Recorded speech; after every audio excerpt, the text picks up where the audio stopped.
Hi అండి, Konaseema Manoj kitchen. బాగున్నారా అండి? మీరంతా ఏం చేస్తున్నారు? సాయంత్రం ద్వాదశి పూజ కదండి, అందుకని పువ్వులన్నీ కోసుకుంటున్నానండి.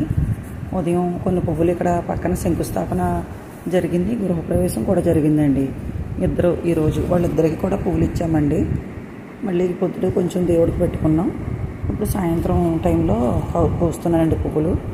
4 గంటలకి పువ్వులు కోస్తున్నాను. సాయంత్రం ద్వాదశి పూజ కదండి, మేము పూజ ఎలా చేసుకున్నానో చూపిస్తున్నానండి. ఎప్పుడు ఇలాగే చేసుకుంటున్నాను. ఇదిగోండి, పెద్ద ఉసిరి చెట్లు అంటారు కదా, రాసుసిరి రొబ్బ, రాసుసిరికాయలతోటి రొబ్బలు అమ్ముతారు కదండి.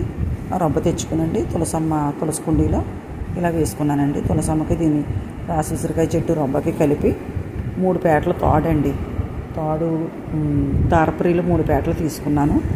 మీకు ఇది పసుపు రాయటం చూపించలేదు, రాసిన తర్వాత మీకు చూపిస్తాను. ఆ 3 పేటల దారపురీల్ని ఆ 2 చెట్లకి కలిసి రొబ్బలకి కడతానండి. సాయంత్రం ఇదిగోండి ఇలా ఏర్పాటు చేసుకుంటున్నాను. 4 గంటలకి శుభ్రంగా ముగ్గులు పెట్టుకున్నానండి. పద్మదళం ముగ్గు పెట్టుకున్నాను, పక్కనే కుబేర ముగ్గు కూడా పెట్టుకున్నానండి. పువ్వులన్నీ కోసుకొని తెచ్చుకున్నాను కదండి, ఇప్పుడు పువ్వులతో అలంకరించుకుంటానండి. అరిటాకు కూడా చెట్టునే ఉందండి, మాకు చిన్న చెట్లు ఉన్నాయి. పెద్ద చెట్లు అన్నీ తీసేసారండి, చిన్న అరటి చెట్లు అయితే వచ్చినాయి. మళ్ళీని అరిటాకు కోసుకొని ప్రసాదానికి పక్కన పెట్టుకున్నానండి. పువ్వులన్నీ కూడా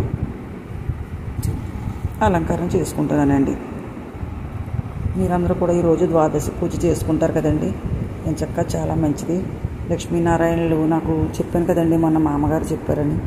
ఆ మామగారు ఇప్పుడు కూడా అమ్మ లక్ష్మీదేవికి విష్ణుమూర్తికి కళ్యాణం జరిపించినంత పుణ్యం అమ్మ, మనకి భార్యాభర్తలు కూడా ఎప్పుడు కలిసిమెలిసి ఉంటారు ఈ పూజ చేసుకుంటే, అందుకని ఆ పుణ్యఫలం తప్పకుండా వస్తుందని ఒక మామగారు ఉండేవారండి. మాకు గుడి దగ్గర ఇల్లు, సిద్ధేశ్వర స్వామి గుడి దగ్గర ఇల్లు అండి, అమలాపురంలో. మేము ఆ గుడి వెనకాలే ఉండేవాళ్ళం. ఆ మామగారు తాతయ్య గారు ఇలా చెప్పేవారండి నాకు. అప్పుడు నుండి కూడా నాకు బాగా వివరం తెలిసింది. లక్ష్మీనారాయణ అంటే తులసమ్మ లక్ష్మీదేవి, నారాయణ అంటే రాసి ఉసిరి చెట్టు, మనం పెద్ద ఉసిరి చెట్లని నారాయణ అంటండి. ఆయన అనేవారన్నమాట, అమ్మ ఉసిరి చెట్టులో నారాయణమూర్తి ఉంటారు, లక్ష్మీదేవి తులసమ్మ అని. ఇద్దరికీ కలిసి కళ్యాణం చేసినట్టమ్మ. పసుపు తాడు 3 పేటలు పసుపు బొందు తీసుకుని దారపురికి 3 పేటలు కానీ 5 పేటలు కానీ వెయ్యి దగ్గరికి పెట్టి ముళ్ళు వేయాలమ్మ. అక్కడ లక్ష్మీదేవి విష్ణుమూర్తి ఫోటో ఏదైనా సరే పర్వాలేదు, వెంకటేశ్వర స్వామి ఫోటో అయినా, విష్ణుమూర్తి లక్ష్మీదేవి అయినా, వెంకటేశ్వర స్వామి లక్ష్మీదేవి అయినా సరే పెట్టుకోమని ఆ మామగారే చెప్పేవారండి నాకు. అప్పటి నుండి కూడా నేను అలాగే పెట్టుకుని ఇలాగా అలంకరించుకునండి. తాంబూలం కూడా రెడీ చేసుకుని చలివిడి, వడపప్పు, పానకం, ప్రసాదం పెట్టుకుంటాం కదండి. అలాగే శనగపప్పు, అటుకులు, బెల్లం అవి కూడా నేను ప్రసాదాలుగా తయారు చేసుకున్నానండి. దీపాలు కూడా 5 రకాలుగా 5 దీపాలు పెట్టుకున్నానండి. మన ఇష్టం 9 అయినా 11 అయినా పెట్టుకోవచ్చు. అప్పటి నుండి 9 కానీ 11 కానీ 5 కానీ అలా పెట్టుకుంటూనే ఉన్నానండి ప్రతి సంవత్సరమును. ఈరోజు ఒకటి పిండి దీపం పెట్టుకున్నానండి. ఇంకొకటి పెద్ద ఉసిరికాయ ఉంటుంది కదండి, దాన్ని చాకుతో కోసి దాని మీద కూడా నెయ్యి ఒత్తులు 2 పెట్టుకున్నానండి. ఉసిరి దీపం పెట్టి 3 ఏమో మామూలు దీపాలు పెట్టుకున్నానండి. ఇలా శుభ్రంగా అలంకరించుకున్నానండి. నేను కుబేర ముగ్గు అంటారు కదండి, ముగ్గు కూడా వేసుకున్నాను. ఇలా 4 గంటలకి అన్నీ రెడీ చేసేసుకుని పువ్వులతో అలంకారం చేసేసుకున్నానండి. ఎప్పుడు మనం లోపలప్పుడు మనం మళ్ళీ లోపల పనులు ఇంకా చాలా ఉంటాయి కదండి. లోపల దేవుడికి కూడా నేను దీపారాధనలు అవి రెడీ చేసుకున్నానండి. 2 దీపాలు దేవుడికి కూడా రెడీ చేసేసుకుని అక్కడ కూడా దేవుడి పూజ చేసేసుకుని తర్వాత ఇక్కడికి వచ్చి పూజ చేసుకున్నానండి. చూడండి ఎంత బాగా అలంకరించుకున్నాను. చెట్టు పువ్వులండి, చక్కమ్మ చెట్టు పువ్వులన్నీ ఇవి. ఇదిగోనండి పసుపు బొందు 3 తయారు చేసుకున్నాను చెప్పాను కదండి, 3 పేటలు. అలాగే లక్ష్మీనారాయణకి అన్నాను కదండి, తులసి చెట్టుకి అదిగోండి ఉసిరి చెట్టుకి కలిపి 3 ముళ్ళు వేసి లక్ష్మీదేవి వెంకటేశ్వర స్వామి కలిపి ఉన్న ఫోటో పెట్టుకున్నానండి, లక్ష్మీనారాయణ ఫోటో. అదిగోనండి అలా అలంకరించుకున్నానండి. గంధం కుంకుమ బొట్టు పెట్టుకుని అలాగ పువ్వులన్నీ వేసానండి. తులసికుండే నిండా మొత్తం తులసమ్మ నిండా పువ్వులు వేసి ఆ మెత్తని పరుపు పూల పానపు అంటారు కదండి, పువ్వుల మీద అప్పుడు వెంకటేశ్వర స్వామి విగ్రహం ఫోటో పెట్టుకున్నానండి. నేను మొత్తం తులసికుండే నిండా పువ్వులే వేసేసుకున్నాను. ఇదిగోనండి ఇలా పెట్టుకుని అప్పుడు చీకటి పడిందండి, లైట్లు వేసుకుని ప్రసాదాలు కూడా రెడీ చేసి పక్కన పెట్టేసుకున్నానండి. అదిగోండి ప్రసాదాలు.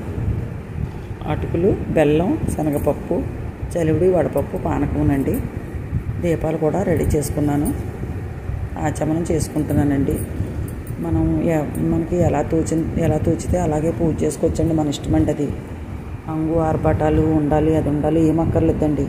మనకి మనసు ఉండాలండి దేవుడి మీద మనం భక్తితో చేయాలండి. ఏ పూజైనా భక్తితో చేసుకుంటే చాలు. అన్నీ నువ్వే ఉన్నాయి భగవంతుడా, నా దగ్గర ఇవే ఉన్నాయి, నేను ఇవే ప్రసాదాలు తయారు చేసుకున్నాను, నాకు ఇంతే భాగ్యం కలిగింది, స్వీకరించి తండ్రి అని భగవంతుడిని అడిగితే తప్పకుండా స్వీకరిస్తారండి. మనం ప్రేమతోటి ఆప్యాయంగా మనసర్పించి పూజ చేసుకోవాలి. అంతేనండి. నాకు అదొకటే తెలుసు. దేవుణ్ణి మనసర్పించి పూజ చేసుకుంటూనే తెలుసండి నాకు. అస్సలు ఇంకేమీ తెలియదు. రకరకాల మన ఇష్టమండి. మనకు ఓపిక ఉంటే ఎన్నైనా వండుకొని పెట్టుకోవచ్చు, తప్పు ఏమీ లేదు. దేవుడికి అన్నీ ఇష్టమే. నేను ఇలా సింపుల్గానే పువ్వులన్నీ మాత్రం కోసిన పువ్వులన్నీ ఎక్కువ తులసుకుండి లోపల వెంకటేశ్వర స్వామికి చూడండి పువ్వుల పానుపులాగా చక్కగా మెత్తగా ఉంటాయి కదండి. పువ్వులతోటి అన్నీ వేసేసి అప్పుడు వెంకటేశ్వర స్వామిని పువ్వులన్నీ వేసి ఆ పువ్వుల మీద వెంకటేశ్వర స్వామిని, లక్ష్మీనారాయణని ఇద్దరిని నిలబెట్టానండి. అలా నిలబెట్టుకున్నానండి. తర్వాత ఆచమనం చేసుకుని దీపాలు వెలిగించుకుని దీపాలకు కూడా పూజ చేసుకుని అక్షంతలతోటి పసుపు కుంకుమ వేసుకుని వినాయకుడి పూజ కూడా చేసేసుకున్నానండి. విఘ్నేశ్వరుడు కూడా ఆకు మీద పెట్టుకుని బెల్లం ముక్క పెట్టుకుని వినాయకుడి పూజ కూడా చేసుకున్నాను. తర్వాత లక్ష్మీనారాయణలు మనం మంత్రాలు చదువుకున్నానండి. లలిత కూడా తెచ్చుకున్నానండి, పుస్తకం లలిత కూడా తెచ్చుకున్నాను. అక్షంతలతో పసుపు కుంకుమతో కూడా నేను పూజ చేసుకున్నానండి లక్ష్మీనారాయణని. అందరూ సుఖంగా ఉండాలని ఇంకోండి విఘ్నేశ్వరుడికి కూడా లక్ష్మీ పూజ చేసుకున్నానండి. అక్షంతలతోటి పుష్పాలు అవి పెట్టుకుని తాంబూలం పెట్టుకున్నాను. చూడండి ఎంతో ప్రశాంతంగా ఉంటుంది కదండి మనసంతా కూడా. చలివిడి, వడపప్పు, అటుకుల ప్రసాదం కూడా విఘ్నేశ్వరుడికి చెల్లించుకుని తాంబూలం కూడా చెల్లించుకున్నానండి. వినాయకుడికి, లక్ష్మీనారాయణకి కూడా చెల్లించుకున్నాను నేను. తర్వాత మనం కథ చదువుకుంటాం కదండి. శిల్ప ద్వాదశి లక్ష్మీనారాయణలు మనస్ఫూర్తిగా మనసర్పించి దండం పెట్టుకుని అప్పుడు నేను కథ చదువుకున్నానండి. మళ్ళీ గంధంతో పుష్పం పెట్టుకున్నానండి. పుష్పం సమర్పయామి, వస్త్రం సమర్పయామి. మనకి వచ్చినట్టుగా మనకి ఎంత ఎలా వస్తే అలాగే చదువుకుంటామేనండి. గంధంలో నుంచి పుష్పం పెట్టుకున్నాను. పూజ అంతా చేసుకుంటూ అప్పుడు మళ్ళీ లక్ష్మీనారాయణల స్తోత్రాలు కూడా చదువుకున్నానండి. నేను లక్ష్మీనారాయణ స్తోత్రాలు కూడా చదువుకుంటాను ఎప్పుడు.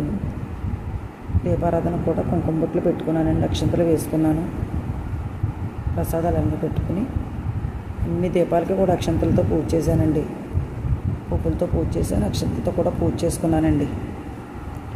చేసుకుని నైవేద్యం కూడా చెల్లించుకున్నానండి.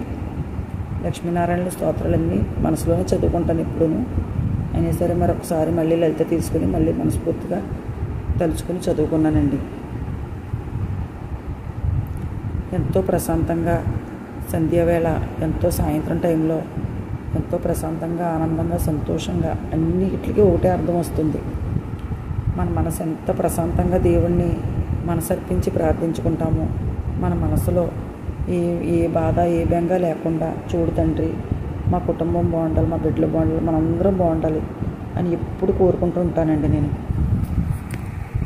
మనందరం బాగుండాలండి నేను ఎప్పుడు కోరుకుని పూజ చేసుకుంటున్నానండి. మీరు కూడా ఇలాగే ఈరోజు ద్వాదశి పూజ చేసుకుంటారని నేను కూడా ఆశిస్తున్నాను. అందుకని మీకు ఈ వీడియో షేర్ చేస్తున్నానండి. నేను కోనసీమ అనుష్ కిచెన్ అనే ఛానల్ని పెట్టినందుకు భగవంతుడు ఆశీర్వాదం ఉండాలి. మీరందరూ కూడా నన్ను ఆశీర్వదించాలి. కోనసీమ అనుష్ కిచెన్ అనే ఛానల్ని మీరందరూ కూడా ఆశీర్వదించి